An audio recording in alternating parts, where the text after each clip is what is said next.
and welcome to another episode of Enlightened Entrepreneur. My name is Yokai, and I want to welcome you to this special interview that I have with Jessica Tyner. Now, Jessica is a copywriter and has been doing this for over 7 years now. And we've entitled today's interview, Critical Copywriting Skills Every Business Owner Needs to Have and Develop. This program is sponsored by World Outsourcing Solutions, and it's a company that specializes in providing business owners with outsourcing and virtual employees. So to get us started, I want to welcome Jessica. And Jess, welcome to the show. Thank you. Thank you for having me. Thank you for spending time with us and our audience here today. As you know, as a business owner, you want to be found online. You want your knowledge, your services to be found online, and more than ever, the best medium of conveying that message is through writing. That's why we're bringing you, Jessica, here today, so that you learn what it takes to bring your services to the masses through writing and what is required. That's the base of what we're going to be talking to you about today. So, Jessica, tell us, before we get into the real stuff there, who is Jessica? Well, I've been, like many writers would say, a writer forever. I started my business Metaphor 5 years ago. Right. Before that, I was a grant writer, event coordinator, pretty much anything you can imagine for nonprofits and NGOs. I received my master's in writing in 2007 and bachelor's in literature before that. I've also published 5 books. One was a business book titled 100 Ways to Make 100,000 with Your English Degree, and also 3 collections of poetry and a novel. So I, like a lot of entrepreneurs, like a lot of creative types, I'm constantly looking for new things to do, opportunities, and ways to kind of incorporate my writing and creativity into that. So who I am is constantly changing and evolving. Incredible. What I love about you, Jessica, is you have followed your passion, and you've stayed within your passion, which is writing. Do all the education that you can about writing, and now you're teaching other people to do exactly the same thing. Right. Yeah, and I started doing that, and I wrote my business book because I was constantly asked, usually by English majors, of how to make money writing. Right. And that's not something that you're taught in a lot of programs. You learn how to write, you learn about different writers, but you're not taught concretely how to make use of your skill, talent, and degree when you're done. Right. And then you've made your mission to go out and teach other people exactly how to do that. And you've just come back from a conference just a day ago. Talk to us about that. I did. It was my first time. It's the International Women's Guild of Writing Summer Conference. Right. And this year it was held right outside of Philadelphia. The vast majority of workshops, and they're either 3 days or 6 days, are about writing memoirs, about writing poetry, and that's obviously what a lot of writers are interested in, and surrounding themselves in a community of doing that for a week. I was the first person to teach a workshop titled Crafting a Lucrative Career in Writing. Right. And nobody really knew what to expect with that. I had got a little bit of a sneak peek of that earlier this year. I taught through the Literary Arts Council Writers in the Schools program, where I was placed in a high school and taught a similar course for 9 weeks to seniors in high school. So I had all my curriculum ready. I was going to have everybody create a portfolio that they could pitch to clients and projects. But when I got to the conference, everybody said, "We just want you to tell us how to make money writing." Right. So it was basically a 3-day conversation of me saying explicitly what I've done, what works, what doesn't work, at least in my experience, and steps that they can take to start turning what they love into not just a career, but their only career, not a supplemental side hustle type of arrangement. Beautiful, beautiful. What I love that is you can translate that same thing now to our community of business owners who knows the value. Probably some don't know the value of having a highly skilled copywriter on board, be it on their marketing skills, whatever it is that they want to bring up to the market.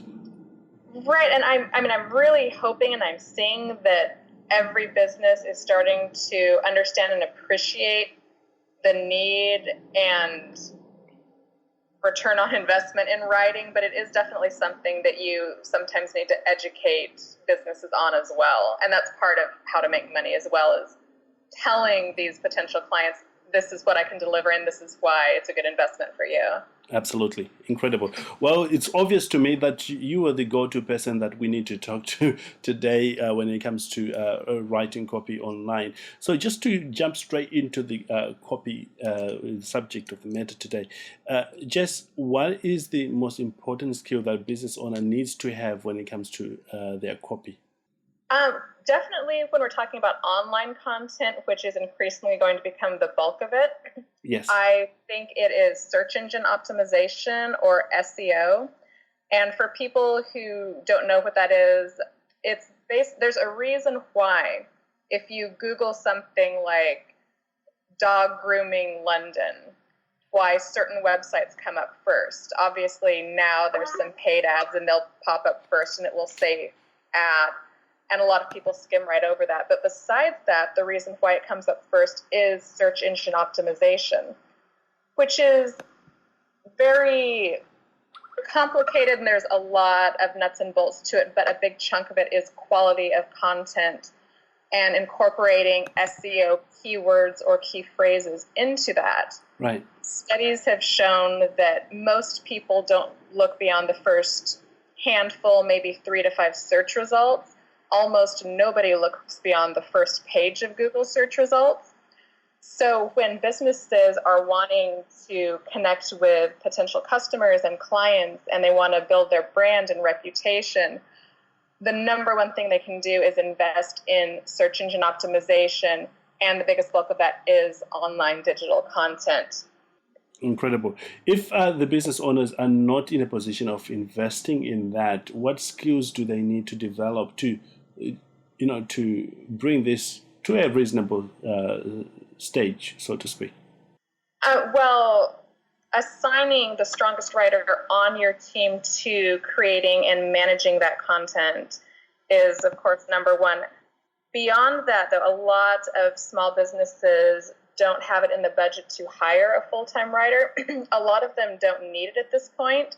Right. So outsourcing that to full-time freelance writers, preferably those who at least have a basic understanding of SEO, is critical. And as well, when they do that, if they're kind of bootstrapping it and relying on their employees or interns, likely with a marketing background, just having as many eyes on it as possible before it goes live should always be done, because no writer, no matter how good they are, can edit their own work, and your brain will always fill in the blank when you see an error. So just having as many writers, editors, anyone with that kind of skilled background looking at the content is step one for any small business. Incredible. Well, Jess, I know you do this every time. Maybe me asking you the questions could be very limiting.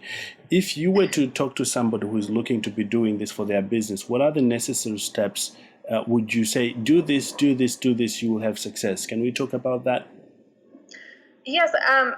Like I said, most businesses don't have it in the budget to hire a full-time writer, and really it doesn't make a lot of sense anyway, because most of the time you don't need full-time writing. Even if you have a massive project like building a website, there will come an end to a full-time aspect of it. So number one would definitely be hiring a contract writer or a freelance writer, right. Preferably somebody who has experience in your industry and field, and also somebody who has knowledge of SEO.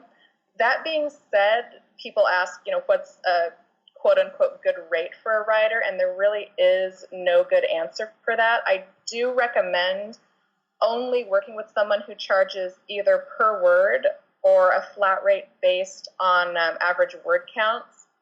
For example, website copy, blogs, things like that, is around 500 words. Unless you have a very specific need to write more or less than that, that's the average. Getting a writer on board who also works with an editor and builds that into their pricing is another must. You don't want to be editing their work, but you should be expecting flawless content from them, so they definitely need to have established partnerships with their own editors as well. Incredible. Absolutely incredible. We really appreciate that.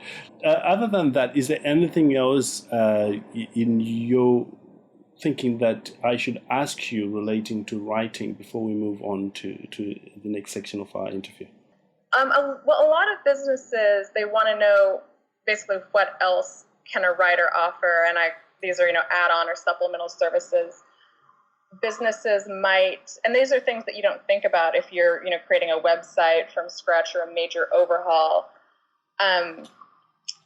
Copyright-free image curation. Do you want a writer to supply that? Or if you want some level of social media management in addition to other types of content. So figuring out exactly what you want from any of your contractors and trying to get as much in one person as possible is a way to speed up the process of optimizing your own online image and also seeing what else a writer can bring to the table. Because usually, even if they can't do it, they do have contacts they can refer you to. So you're not constantly looking for a contractor for every little thing. Right. Makes absolute sense. Makes a lot of sense. Incredible. Let's talk about you as a business owner, Jessica. I know when you started, you did not have any clients. How did you go about getting that initial client you worked with and moved on from there? I think it was a little bit of luck and a little bit of stubbornness. When I first started, yes, I was, as I mentioned, a grant writer for nonprofits. This was around 2009, 2010, so getting towards the peak of the recession here in the U.S. And I was laid off from my job. I was collecting unemployment insurance. At the same time, I was given the opportunity to move to Costa Rica, where there's much lower cost of living. I had no idea what I was doing. I had no idea how to make money or as a writer or even that you could.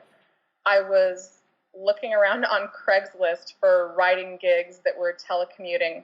Right. And I saw one posting, and just the language of the poster was incredibly condescending and arrogant. And I was thinking, there's no way he's going to get any kind of response from this. Right. I had nothing else to do, so I wrote to him and just kind of told him that, you really shouldn't write these kind of ads if you want any kind of response. He actually ended up being my first client that I wrote for, and I wrote for him for a few years. Wow. When he replied, it certainly wasn't the same kind of tone and language that he used. So it turns out that he had actually managed a very big newspaper for about 20 years, and now he had started his own writing company and was so aware of how as flaky and non-responsive creative types, including writers, can be, and he was just fed up with it. So he ended up asking for some samples from me.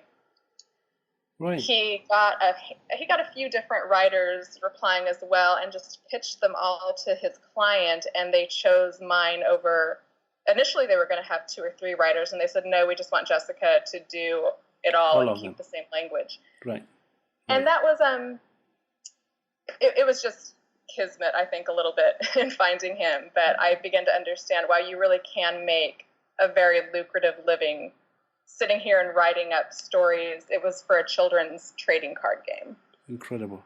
And now, how do you market your writing services now to get clients? It's come to the point now where the vast majority of the time it's word of mouth, and that's definitely the best way to get clients. Absolutely. But still, I do Monday through Friday look on, there's a few different websites that I like, and I still look on Craigslist just to see what kind of projects and clients are out there, because even carrying a full plate of different projects that I'm working on, you don't want to overlook, a potentially very profitable kind of side gig.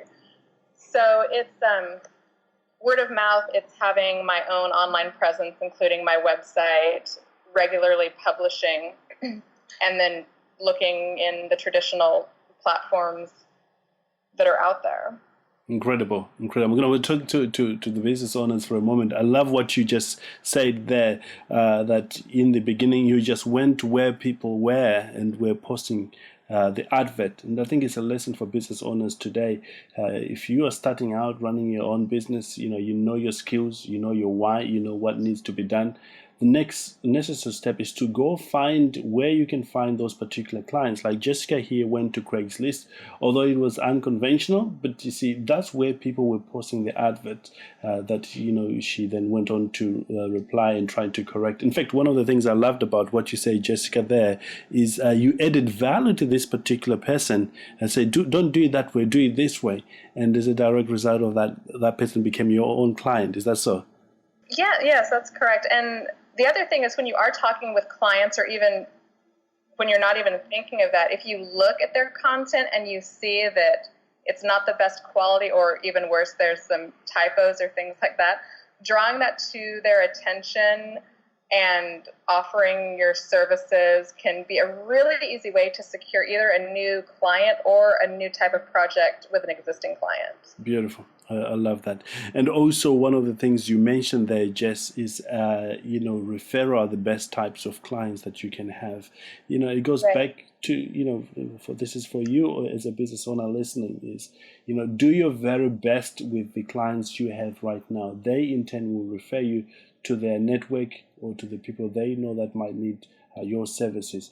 Just like Jess here has mentioned, you will get better clients as a direct result of that. What are some of the popular requests you get from clients, Jess? Honestly, you will get asked for some crazy things, because clients are going to want the easiest, most affordable way to get just about everything. Sometimes they are, more than happy to pay more for whatever service. Sometimes they're hoping to kind of get that as a freebie. So some of the most popular things as a writer it's called link curation. And that's basically them wanting you to include some authority links within your content.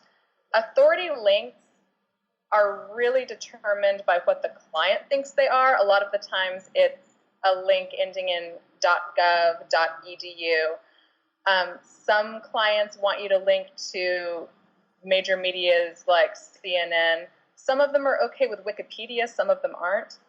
I almost always say yes to this. Sometimes I will do it at no added cost if it's already a pretty good price. Sometimes I'll charge them an extra $5 to $10 per piece. But something like link curation shouldn't take you more than 1 to 2 minutes to, look up some keywords that relate to that content, check to make sure it's a good authority link, and just plug it in there. Other kind of add-ons that they ask for is, as I mentioned, copyright-free images, which you can filter through something just like Google. But at the same time, there comes a point where you will probably have a client who gives you access to their stock image account with unlimited downloads. So you already have that resource. It's not taking away from the client who provides it, and it's a really easy way to just add on a service to somebody else, hopefully for a little added cost. They ask for editing. You'll get asked for graphic design, for infographic. A lot of clients are thinking that maybe there's this magical unicorn of a writer who can do it all, and that I think they're getting a little bit spoiled with the idea of the MarTech industry or market and technology coming together. Yes. But yes. It's almost impossible to find someone who has such varied skills and can do them all well, which is why I said it's, figure out what add-on services you first enjoy and are good at, and second are willing to offer. figure out how much of an add-on price-wise that you would charge for that. Right. So you can offer that first, and otherwise definitely start building relationships with people like graphic designers so you can refer one another, which is, almost just as good as getting a referral from a client. So you're not having to do any work and your colleagues are just bringing them to you, and vice versa. Absolutely. That's very insightful. Thanks, Jess. One of the things that I know business owners would be very interested in finding out is how do you ensure, you as a writer or a copywriter, your work is flawless? I depend wholly on my editors. I have two that I work with regularly. And depending on the client, sometimes I have one editor go through it, and I know it's going to be good enough. Sometimes I will have them both do it and edit each other's work. Right. When it comes down to it, you can't 100% guarantee saying this is flawless, especially since when it comes to grammar, there's some wiggle room. What does the client expect in terms of like APA, MLA? What do they think about the Oxford comma? What do they think about using M dashes? Certainly you're not going to have misspelled words or anything like that, but there's not one standard that everybody considers this is flawless writing. I have some clients who will provide style guidelines. Some of them are very long and very specific. So usually it's also a matter of matching your style of writing to what the client wants. Right. I personally, I'm a little bit more informal in my writing. I'm probably not going to be the go-to person for, academic journal, peer-reviewed journal writing, which is very passive. And clients are going to see that right away when you send them samples of your writing. They're going to choose the writer who connects with them. So there's some definitely pre-filtering already going on in that they've chosen your samples. Incredible. Let me just change for a moment into the content generation. You probably have worked with a lot of business owners and you see them making a lot of mistakes when it comes to content generation. Where do you see them making a lot of mistakes? Well, a lot of them don't incorporate search engine optimization at all. A lot of them will reuse content. And when I say that, sometimes they will use content someone has written for them years and years ago that has not been updated. Sometimes they practice some form of plagiarism, and I really don't think that they're consciously doing that. Right. But they see no problem with thinking that they're having someone, quote unquote, rewrite content or just copy and paste, as long as it's cited correctly. Because any kind of plagiarism, whether intentional or not, is against SEO best practices and will likely get them ranked lower and lower. That's right. But honestly, the biggest mistake of all is just not having quality writing. And they get this by trying to choose the person in the department who likes to write their own personal blog. Right. Not investing in quality writing is the worst mistake that they can make. Absolutely. Because, people see your writing as the first thing and they say, oh, if they come up with that, what can they do for me?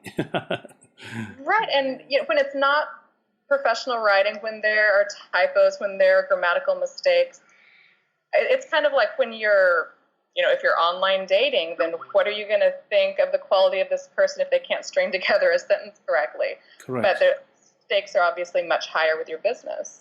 Absolutely, because for many business owners, especially in my audience here, this is like their main bread and butter source of income, really, to think about it that way. As we're coming toward the end of our time, I really want to respect your time, Jess. I know for a fact that people would want to connect with you at some level. How can they do so? You can visit my website, which is just metaphor.com, but it's spelled Mehtafor. My husband and now my last name is Mehta, so that's why Mehta, why I chose that business name. And I actually locked that down before we were married, so that was kind of made that a non-negotiable a little bit there. I already have the business name, so. That's wonderful. And, do you have any consultation, or how do people get to work with you for the first time? What's the process? It's really simple. You can reach out to me through email, which you can find on the website, or through Facebook. I'm happy to send over samples. Just tell me a little bit about what you're looking for, your project, and I'm always happy to talk to anybody about their writing and content needs. Incredible. Outstanding. Well, Jess, really appreciate you taking time to share with our community here about the necessary skills they need for their content generation and their copywriting. Really appreciate that. Is there anything else that I have not asked you about that you feel business owners within their first years of operations need to know about content generation or about copywriting in general? I just want to make sure everybody knows that when I say investing in writing, like the term investing can be intimidating and think, oh gosh, this is going to cost so much money. A lot of the times it really doesn't. What costs a lot of money is paying any amount for poor quality and then having to redo it over and over again. That's right. So it's going to be one of the best, so-called investments you can make. And I honestly think that it can fit into any budget. Incredible. So, if you're a business owner, if you feel that you need some help with that, get in touch with Jessica, have a general call, a chat, and ascertain whether you can work together. Here's the thing. If you don't do anything about your media presence and, making it you look better, no one else is going to do that. And you could be losing money that you potentially could be earning. You have a product, you have a service that actually helps people. Maybe the only thing that is stopping you to actually helping a lot more people is your content, is your copywriting. So why don't you take time, figure out what it costs, speak to Jessica. That's why one of the reasons we brought her into the show, so that we can show you exactly what you need to do, the pitfalls, and give you some alternatives to work with.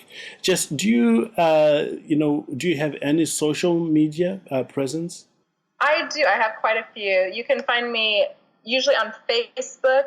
Just look at Metaphor. And then I also have my author page, which is Jessica Tyner Meta. Beautiful.